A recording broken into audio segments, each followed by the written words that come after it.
IT job కోసం try చేస్తున్నారా? Coding ట్యూటర్లో training తో పాటు స్టైఫండ్ అండ్ 100% జాబ్ గ్యారంటీ.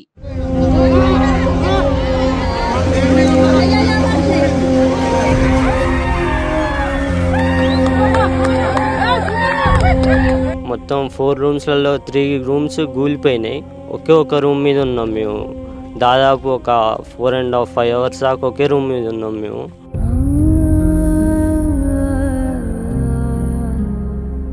నీకు ఫోన్ చేస్తుంటే అసలు కొన్నిసార్లు ఫోన్ పోలేదు, కొన్నిసార్లు ఫోన్ ఎత్తలేదు.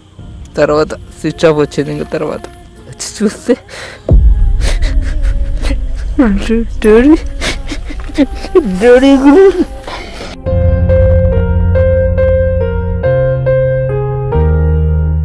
డాడీ అప్పుడు ఒకవేళ పడితే ఆ చెట్టుని పట్టుకోరా అని చూపించిండు కొన్ని చెట్లని. ఇద్దరం అసలు మమ్మీ ఎడిపోయిందో కూడా తెలియదు ఫ్లోలో.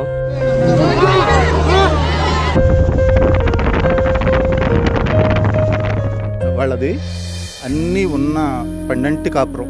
ఆ కాపురం ఒక్కసారిగా చిత్రమైపోయింది. అసలు వీళ్ళ చదువులు అయిపోతున్నాయి, నెక్స్ట్ మా భవిష్యత్తు బాగుంటుంది, వాళ్ళిద్దరికీ జాబ్స్ వస్తాయి, నెక్స్ట్ మా మంచి రోజులు అని ఆ భార్యాభర్తలు ఎన్నో కలలు కన్నారు.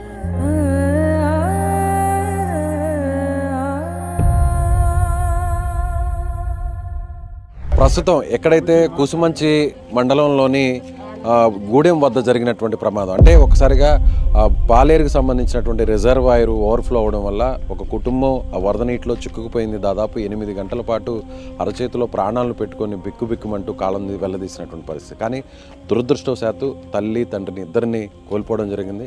కానీ అందులో కొంత అదృష్టవశాత్తు మన ముందున్నటువంటి షరీఫ్ ప్రాణాలతో బయటపడ్డాడు. నిజంగా తల్లిదండ్రులు కళ్ళ ముందే కొట్టుకుపోవడం అనేది ఎవరికి కూడా జీవితంలో అలాంటి బాధాకరమైన సంఘటన రాకూడదు.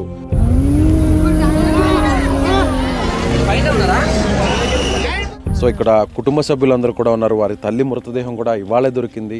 2 రోజుల కిందట తండ్రి మృతదేహం దొరికింది. ఇప్పుడు ఖననానికి సంబంధించినటువంటి ఏర్పాట్లన్నీ కూడా జరుగుతున్నాయి.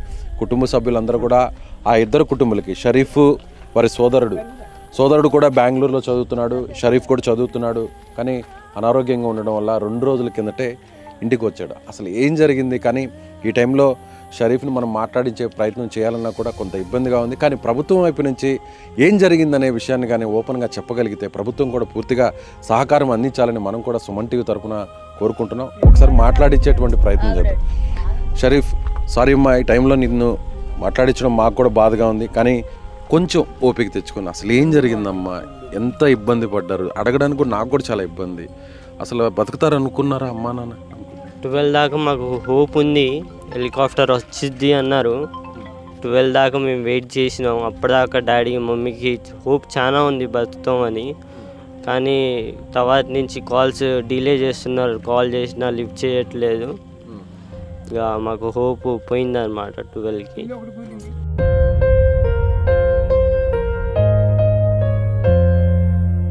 మామూలుగా మీరు ఇంట్లో పడుకో ఉన్నారా? మీకు ఎన్ని గంటలకి ఫ్లడ్ వస్తుందని మీకు తెలిసింది? అసలు ఏం జరిగింది కొంచెం వివరించగలవా? మాకు ఎవరు ఇన్ఫర్మేషన్ అయితే ఇవ్వలేదు ఇంతగానం వస్తుందని. అరౌండ్ 5:30కి మేము బయట చూసినప్పుడు రోడ్డు మీదకి నీళ్ళు వచ్చేసినాయి. అప్పటికే మేము బయటికి వెళ్దామని బ్యాగ్ సర్దుకున్నాం ఉదయం 5:30కి.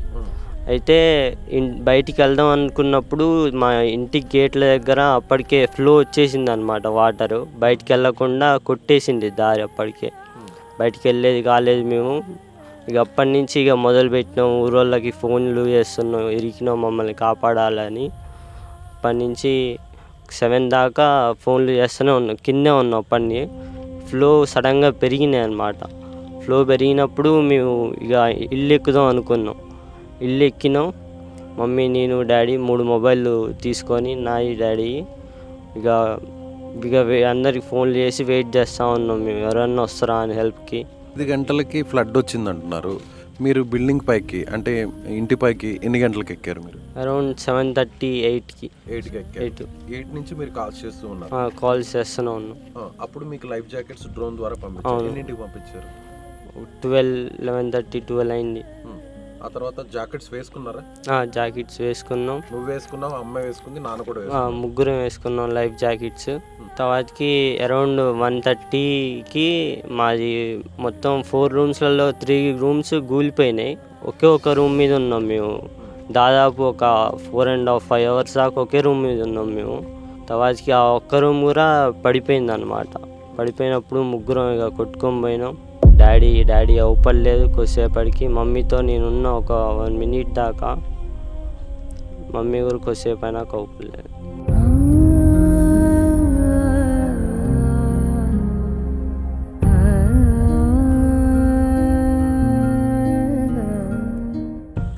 అమ్మ నీతో పాటే ఉన్నిందా కొద్దిసేపు కూడా? కొద్దిసేపు ధైర్యం చెప్పావా?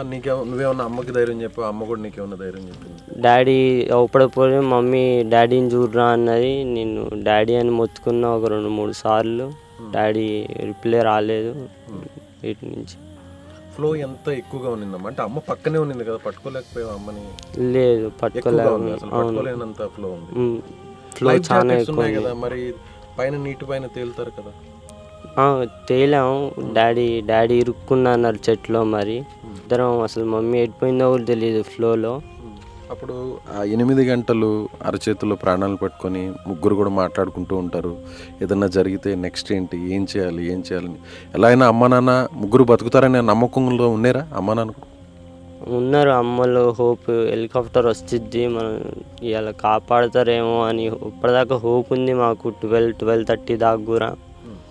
కానీ 12కి అయిపోయింది. మా ఉన్న రూమ్ కూడా గూలేటట్టుందని మాకు అర్థమైపోయింది. అప్పుడు ఏమన్నా నాన్న ఏమన్నా మీతో చెప్పడం జరిగిందా? అమ్మ ఏమన్నా నీతో కొన్ని మాటలు ఏమన్నా చెప్పడం జరిగిందా?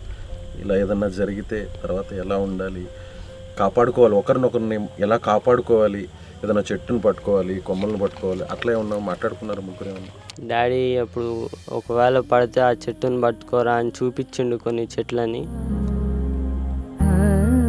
అమ్మ చాలా ధైర్యంగా ఉంది అన్నారు. అమ్మ కూడా మినిస్టర్తో మాట్లాడారు, పొంగులేటి శ్రీనివాసరెడ్డి గారితో.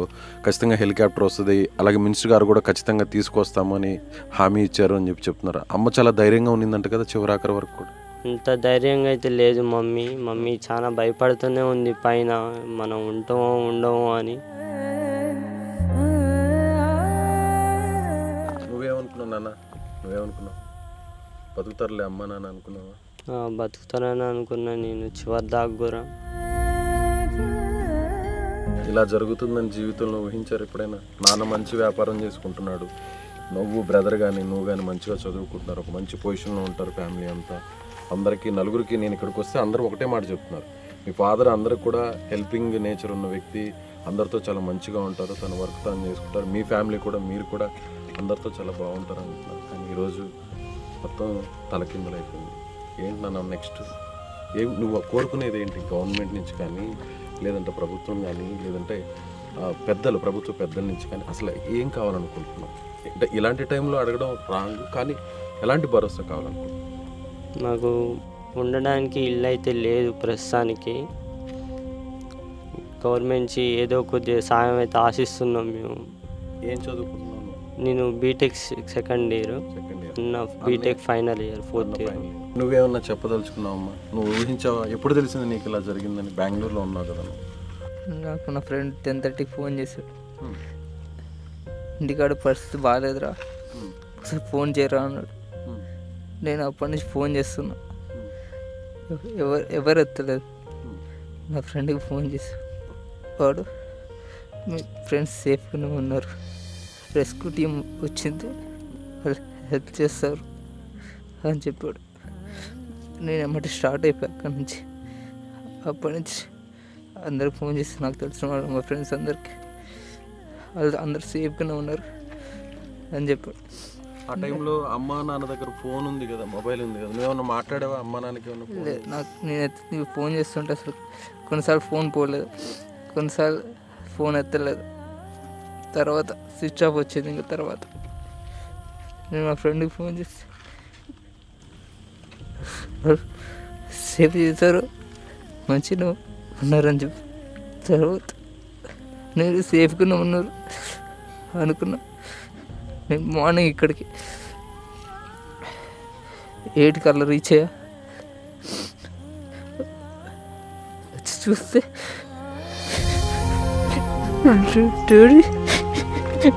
డాడీ ధైర్యంగా ఉండాలమ్మా, ధైర్యంగా ఉండాలన్న. పెద్దవాడు నువ్వే, తమ్ముడికి నువ్వు సపోర్టింగ్గా ఉండాలి. నువ్వు ఒక్కసారిగా నిన్ను తాళ్లతో కాపాడారు కదా, అప్పుడు కొట్టుకుపోతున్నప్పుడు నువ్వన్నా సేఫ్ అవుతావు అని అనుకున్నావు అప్పుడు? నేను హోప్ అయితే ఉంది నాకు. మనుషులు అవపడుతున్నారు జనాలు, వాళ్ళు చేతులెక్కి సైకిల్ చేస్తున్నారు ఇటురా అని. వాళ్ళు లాస్ట్లో నేను అవపడ్డాను, వాళ్ళు నన్ను గుంజారు ఎమ్మటే బయటికి. అవపడ్డా వెంటనే గుంజిగా. నువ్వేమన్నా వాళ్ళ వైపు వెళ్ళే ప్రయత్నం ఏమన్నా చేసావా, లేదంటే ఆ ప్రవాహంలో నువ్వే అటువైపు కొట్టుకొని వచ్చావు? ఫ్లోనే నెట్టేసింది నన్ను, ఫ్లోనే అక్కడ దాకా నెట్టేసింది. నీకు స్విమ్మింగ్ వచ్చా? లేదు, స్విమ్మింగ్ నాన్నకు కూడా రాదు.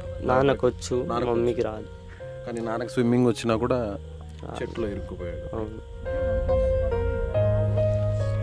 నిజంగా చాలా బాధాకరం. షరీఫ్ వాళ్ళ సోదరుడు ఇద్దరు కూడా అన్నదమ్ములే మిగిలారు చివరికి. చిన్నప్పటి నుంచి అమ్మ నాన్న ఇద్దరిని ఒక మంచి ప్రయోజకులు చేసి వారి భవిష్యత్తుకు బంగారు బాటలు వేయాలని ఒక్కొక్క మెట్టు ఎక్కుతూ ఒక్కొక్క రాయిని పేర్చుకుంటూ మంచిగా వ్యాపారం చేసుకుంటూ వచ్చారు. మరికొన్ని సంవత్సరాల్లో ఇద్దరు కూడా ఒక మంచి ఉద్యోగాల్లో సెటిల్ అవుతారు. తల్లిదండ్రులు కూడా ఇద్దరిని ఎంతో సంతోషంగా చూడాలనుకున్నారు. కానీ విధి ఒక్కసారిగా మొత్తం జీవితాన్ని అంతా తలకిందులు చేసింది. ఇద్దరు మాట్లాడుతుంటే, షరీఫ్ మాట్లాడుతుంటే ఒకవైపు ఒక బాధ కలుగుతుంది. వారి సోదరుడు అంటే చివరకు అమ్మా నాన్న నేను వచ్చేంత వరకైనా కాపాడుతారేమో, బయటపడతారేమో, ఇన్ని గంటలు ఉన్నారు కదా, రెస్క్యూ టీమ్ ఏదన్నా హెల్ప్ చేసి వాళ్ళని సేవ్ చేస్తుందేమో అనుకున్నాడు. కానీ ఇక్కడికి వచ్చాక తండ్రి మృతదేహాన్ని చూశాడు. తల్లి మృతదేహం 2 రోజుల వరకు కూడా దొరకనటువంటి పరిస్థితి. ఒక్కసారిగా ప్రకృతి, ఒక్కసారిగా ప్రళయం లాంటిది వస్తే జీవితాలు ఏం జరుగుతాయనే దానికి యాకూబ్ కుటుంబం ఒక ఉదాహరణగా మనం చెప్పవచ్చు. సో ప్రభుత్వం వీరికి అండగా నిలబడాలి, ఎవరైనా దాతలు కూడా ముందుకు రావాలి. ₹1,00,00,000 వరకు వాల్యూ చేసేటువంటి వీరు ఆస్తులు మొత్తం కొట్టుకుపోయాయి, ₹1 కూడా మిగలలేదు. అప్పటి వరకు ఎంతో సంతోషంగా అక్కడ మనం చూసాం, కారు ఉంది, ట్రాక్టర్స్ ఉన్నాయి, బైక్ ఉన్నాయి, అలాగే వాల్యుబుల్ థింగ్స్ అన్నీ కూడా ఉన్నాయి. అన్నీ కొట్టుకుపోయాయి, ఏం మిగలలేదు, చివరాఖరికి ఏం మిగలలేదు. ఆ చిన్నారిని అడిగితే ఏమంటున్నాడంటే, నేను చదువుకుంటున్నాను, గవర్నమెంట్ మేము ఉండడానికి ఇల్లు కూడా లేదు, ఒక ఇల్లు లాంటిది ముందు ఒక జాగా చూపించండి చాలు అంటూ కూడా ఆ షరీఫ్ కోరుతున్నటువంటి పరిస్థితి. సో అందరూ కూడా వీరిని అడుగుదాం, ఏం చేస్తే బాగుంటుంది, ఈ పిల్లలకి ఏం చేస్తే బాగుంటుంది, ఈ ఫ్యామిలీకి ఏం చేస్తే బాగుంటుంది అనేది ఇక్కడ ఉన్న వారిని అడిగి తెలుసుకుందాం. ఇప్పుడు వాళ్ళు అది పట్టాపొలం అండి, అయినా కానీ అక్కడ ఉండటానికి ఎలాంటి కన్వీనియంట్ లేదు. ఎందుకంటే ఆ సింహం మళ్ళీ ఎప్పుడు వచ్చి మీద పడి మింగిద్దో తెలియదు. ఇంకొకటి ఆ ఫ్లడ్ వల్ల బాగా ఒక 10 అడుగుల లోతు వరకు గుంటపడిపోయింది. వాళ్ళకి పక్కా ఇల్లు నిర్మాణం లాంటిది ఏదైనా చేసి ఇద్దరు పిల్లలకి, తర్వాత ఇద్దరు ఇంకొకటి ఏంటంటే పెద్ద బాబుది ఈ సంవత్సరంతో ఫైనల్ ఇయర్ అయిపోద్ది, చిన్న అబ్బాయిది ఇంకా 3 సంవత్సరాలు కంటిన్యూ చేయాలి చదువు. ఆ ఇద్దరికి చదువుకు సంబంధించిన పూర్తి భరోసా అనేది ప్రభుత్వం కల్పించాలి. నేడేవ్వాలి సార్. ఫస్ట్ అసలు ఎవరింటికి వాళ్ళది అన్నీ ఉన్న పండంటి కాపురం, ఆ కాపురం ఒక్కసారిగా ఛిద్రమైపోయింది. అసలు తల్లి తండ్రి వాళ్ళకి పంచప్రాణాలు, వీళ్ళని ఎంతో గారభంగా సాదుకున్నారు. వీళ్ళ చదువులు అయిపోతున్నాయి, నెక్స్ట్ మా భవిష్యత్తు బాగుంటుంది, వాళ్ళిద్దరికీ జాబ్స్ వస్తాయి. పెద్ద అబ్బాయి ఫస్ట్ ఉద్యోగం వచ్చింది, తర్వాత చిన్నాయన చదువు అయిపోద్ది, ఆయనకి ఉద్యోగం వచ్చింది, నెక్స్ట్ మా మంచి రోజులు అని ఆ భార్యాభర్తలు ఎన్నో కలలు కన్నారు.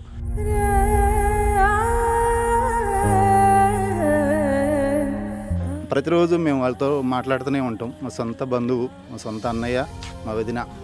ఫైనల్గా ఏం చేస్తా, ఇద్దరికి ఏం చేస్తే బాగుంటుంది? ఇద్దరిలో కనీసం ఒకరికైనా, షరీఫ్ని కాపాడారు స్థానికులు, షరీఫ్ని కల్పించాలి సార్. ఎందుకంటే విద్యార్హత ఉంది, ప్రభుత్వ ఉద్యోగం అనేది పెద్ద అబ్బాయికి ఇప్పుడు ఈ సంవత్సరంతో అందరూ ఇదే కోరుకుంటున్నారా?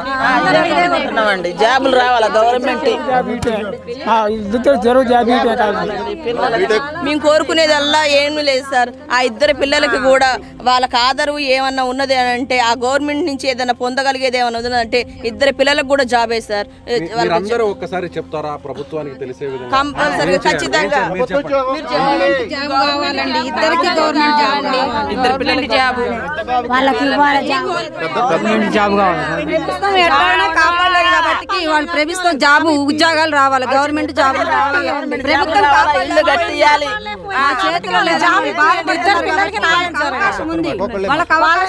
ప్రభుత్వం కాపాడలేదు కాబట్టి ఆ ఇద్దరు పిల్లలకి న్యాయం చేయాలి, ఇద్దరు పిల్లలకి జాబ్ ఇప్పియాలి. వాళ్ళు బాధపడ్డారు, ఇప్పటిదాకా మేము కాపాడలేదని బాధపడ్డారు. మీరంతా గ్రామస్తులు, బంధువులంతా, కుటుంబ సభ్యులంతా ఆ ఇద్దరు ఇప్పుడు అనాథలుగా మారారు. మీరందరూ ఇదే విధంగా చివరి వరకు సపోర్ట్ గా ఉంటారా? ఉంటాం సార్, ఉంటాం చివరి దాకా ఉంటాం. చివరి వరకు ఉండాల్సిన బాధ్యత మాకుంది. మా పిల్లలకి అండలేదు, పిల్లగాళ్ళు లాగమవుతారు, వాళ్ళకి ఏమి ఆస్తి కూడా లేదు, ఏమీ లేదు, ఉంటాను గూడు కూడా లేదు. కాబట్టి మీరు చేసే ప్రయత్నం చేసి వాళ్ళ జాబులు ఇప్పియాలండి. సో చూస్తున్నారు కదా వ్యూవర్స్, ఈ వీడియో చూస్తున్నటువంటి ప్రతి ఒక్కరు కూడా కింద వారి అకౌంట్ నెంబర్స్ని మెన్షన్ చేస్తాము, ఫోన్పే నెంబర్ని, గూగుల్ పే నెంబర్ని కూడా మెన్షన్ చేస్తాం. వారి చదువు తిరిగి కొనసాగాలి. ఆ ఇద్దరు చదువు కూడా బీటెక్ చదువుతున్నారు, ఇద్దరు కూడా 4th ఇయర్ తను చదువుతున్నాడు పెద్ద అబ్బాయి, అలాగే 2nd ఇయర్ చదువుతున్నాడు ప్రాణాలతో బయటపడినటువంటి షరీఫ్. వీరికి చదువుకోవడానికి ముందు ఒక భరోసా కల్పించాలి, ఎవరైనా దాతలు ముందుకు రావాలి, అలాగే ప్రభుత్వం కూడా వారికి ఉద్యోగ అవకాశాన్ని ఏర్పాటు చేయాలి. సో ఇదే అందరు డిమాండ్ చేస్తున్నారు. మానవత్వం ఉన్నటువంటి ప్రతి ఒక్కరు కూడా ఇదే కోరుకుంటున్నారు. కట్టుబట్టలతో ఇప్పుడు రోడ్డు మీద పడిపోయారు. ₹1 కోటి ఆస్తి మొత్తం కూడా ధ్వంసం అయిపోయింది, మొత్తం నేలమట్టం అయిపోయింది. అప్పటి వరకు 12 కాపురంగా ఉన్నటువంటి ఆ కుటుంబం ఒక్కసారిగా విధి ఆడిన వింత నాటకంలో విచిత్రంగా ఆ ఇద్దరు బలైపోయారు. ప్రాణాలతో బయటపడినా కూడా ఎలా బతకాలి, రేపటి రోజు ఏంటి అనేటువంటి ఆలోచనే ఆ ఇద్దరి కళ్ళల్లో మనసులో మెదులుతుంది. సో గవర్నమెంట్ రెస్పాండ్ అవుతుంది పాజిటివ్గా, వీరందరూ కోరుతున్నట్టుగా, ఆ పిల్లలు కోరుతున్నట్టుగా పాజిటివ్గా రెస్పాండ్ అవుతుంది అనేటువంటి నమ్మకం మనకు ఉంది. అందరూ కూడా ఇదే నమ్మకం ఉంది, అందరూ కూడా నమ్మకం ఉందండి, అందరికీ ఉంది. మాకు పొంగులేటన్న వచ్చిండు, మాకు మా పిల్లలకి ధైర్యం చెప్పిండు, మాట ఇచ్చిండు, అదే ఖచ్చితంగా మాట మీద నిలబడతాడని చెప్పేసి మాకు నమ్మకం ఉంది సార్. ఆ పొంగులేటన్న ఈ పిల్లలకి ఉద్యోగం కనుక ఇస్తే ఆయన దేవుళ్ళలాగా తలుచుకుంటాం సార్. మేము ప్రాణాలు కోల్పోయినా కానీ, ఆర్థికంగా నష్టపోయినా, ప్రాణాలు కోల్పోయినా, ఇద్దరు పిల్లగాళ్ళకి కూడా ఆ పొంగిలేటన్న ఈ ప్రభుత్వంలో ఆ పిల్లలకి కనుక జాబ్ ఇస్తే ఇంతకు మించి మేము కోరుకునేది ఏమి లేదు సార్. ఆ పిల్లలు కోరుకునేదే మేము అది ఒకటి. చచ్చిపోయిన అమ్మాయి అర్ధగంట సేపు మాట్లాడింది పొంగిలేటన అన్నతో, మా బిడ్డ, మా పెద్ద బిడ్డ అర్ధగంట మాట్లాడింది. తండ్రి అంటే చనిపోయినటువంటి సైదాబి వారి తండ్రి వస్తుంది బండి అన్నాడు. మీరు ఇప్పుడు పంపించారు, కాకపోతే వాళ్ళకి వాతావరణం సహకరించలేదు. వాతావరణం సహకరించకపోయినా సరే వాళ్ళకి జాకెట్లు వచ్చినాయి, డ్రోన్ కెమెరాలతోటి పవర్ బ్యాంక్ పంపించారు. వాళ్ళు చేయగలిగేంత వరకు చేశారు. మాకు వాళ్ళు చివరి వరకు ఎంత చేయాలో అంత చేశారు. తాత అవ్వగా మీరు చెప్పండి, బిడ్డలుగా చెప్పండి, మీ మనవాళ్ళుగా చెప్పండి, మీరు ఎలాంటి సాయం ప్రభుత్వం నుంచి? వాళ్ళకి ఇద్దరు జాబ్ రావాలి, జాబ్ ఇవ్వాలి, గవర్నమెంట్ జాబ్. అలాగే చదువుకు సంబంధించినటువంటి ఆర్థిక అవసరం అనేది ఏమన్నా ఉంటే మీ దయ. వాళ్ళకి జాబులు, ఇల్లు నిలబెట్టండి. వాళ్ళు చెప్పుకునే పరిస్థితుల్లో కూడా లేరు. వాళ్ళకి ఇల్లు, ఇద్దరికి జాబులు. చనిపోయింది నా అక్క, నా సొంత అక్క. వాళ్ళకి ఏమీ లేదండి, వాళ్ళ అనాథలుగా మిగిలిపోయారు ఆ పిల్లలు. వాళ్ళకు ఉన్నదంతా అక్కడే పోయింది, వాళ్ళ అమ్మ నాన్నతో పాటు అన్నీ పోయినాయి. వాళ్ళకి ఇల్లు కావాలి, వాళ్ళకి ఒక గూడు కావాలి, వాళ్ళకంటూ వాళ్ళ కాళ్ళ మీద వాళ్ళు బతికే సాయం ప్రభుత్వం చెయ్యాలి. రైట్, ఇక్కడ అందరూ కోరుతున్నట్టుగా వీరిద్దరికి కూడా, షరీఫ్కి అలాగే యాకూబ్ కుటుంబానికి సంబంధించినటువంటి భరోసాని ప్రభుత్వం ఇవ్వాలి. ఖచ్చితంగా వారికి ఉద్యోగ అవకాశాన్ని, ప్రభుత్వ ఉద్యోగ అవకాశాన్ని కల్పించాలి. అలాగే కొంతమంది దాతలు కావచ్చు, లేదంటే ప్రభుత్వమే వారి విద్యకు సంబంధించినటువంటి ఖర్చునంతా కూడా భరించి వారి ప్రయోజనాలకు, అంటే కొంతన్న పోయినటువంటి తల్లిదండ్రులను తీసుకురాలేం, ఆ నష్టాన్ని పోర్చలేం, కానీ జీవితంలో ముందుకు వెళ్ళడానికి వారికి ఒక ఆధారాన్ని కల్పించాలని వారి తరపున కుటుంబ సభ్యులు, వారి సన్నిహితులు అందరూ కూడా కోరుతున్నారు. సుమన్ టీవీ కూడా అదే కోరుకుంటుంది. ముందు వీరికి సంబంధించి మీకు ఒక అకౌంట్ నెంబర్ డిస్ప్లే చేస్తున్నాం కింద, అలాగే ఫోన్పే, గూగుల్ పే నెంబర్ కూడా డిస్ప్లే చేస్తున్నాం. మీరు నేరుగా వీరికి సహకారం అందించాలంటే ₹1 కోటి వరకు నష్టపోయారు, ఏం మిగలేదు. కాబట్టి వారి చదువు కోసం కాస్తంత మీ వంతు సహాయంగా మేము సైతం అంటూ ముందుకు వచ్చి వారికి చేయాల్సినటువంటి సహాయాన్ని చేయాలని సుమన్ టీవీ మనస్ఫూర్తిగా కోరుకుంటుంది. కెమెరామెన్ సాయితో విజయ్, సుమన్ టీవీ, ఖమ్మం నుంచి.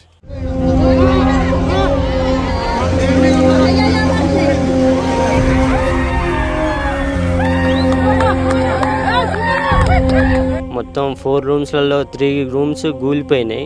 ఒకే ఒక రూమ్ మీద ఉన్నాం మేము. దాదాపు ఒక 4.5 అవర్స్ దాకా ఒకే రూమ్ మీద ఉన్నాం మేము.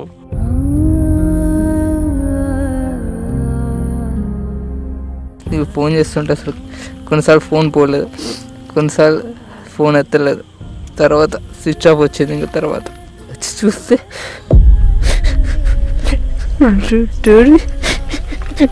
డాడీ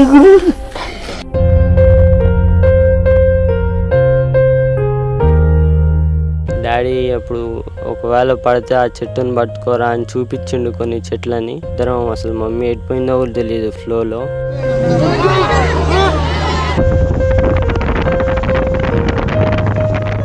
వాళ్ళది అన్నీ ఉన్న పండంటి కాపురం. ఆ కాపురం ఒక్కసారిగా చిత్రమైపోయింది. అసలు వీళ్ళ చదువులు అయిపోతున్నాయి, నెక్స్ట్ మా భవిష్యత్తు బాగుంటుంది, వాళ్ళిద్దరికీ జాబ్స్ వస్తాయి, నెక్స్ట్ మా మంచి రోజులు అని ఆ భార్యాభర్తలు ఎన్నో కలలు కన్నారు.